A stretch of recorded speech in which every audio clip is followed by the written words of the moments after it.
గొల్ల కుటుంబాలందరూ పోయి గాంధీ భవన్ గొర్రెలు తొలిదట. ఎందుకు 100 రోజుల్లో 2వ విడత గొర్రెలు ఇస్తాను, 500 రోజులైంది, మీ సంగతి ఏంటని గొల్ల కుటుంబాలంతా గాంధీ భవన్ ఉపయోగించినట్టు కాదు. గొర్రెలు కూడా పోయినాయట గాంధీ భవన్. మా యాదవ్ల మంత్రి పదవి సంగతి ఏంటని అడిగిందట. అంటే ఏది చూసినా అంత ఆగమాగం సగం సగం ఉన్నది. గ్యాస్ పథకం ప్రారంభించింది.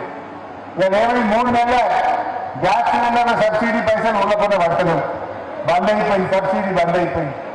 ఇందిరమ్మ ఆత్మీయ భరోసా అన్నారు, అది 10 లక్షల మందికి వేస్తామన్నారు, 1,00,000 మందికి ఒక్కసారి వేసిండు, దాన్ని బంద్ పెట్టింది, అది కూడా అటే పోయింది.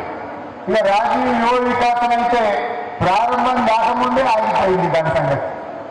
సన్నాలకు బోనస్ అన్నారు, అది కూడా ఉత్తరం అయిపోయింది, తుస్సుమన్నారు.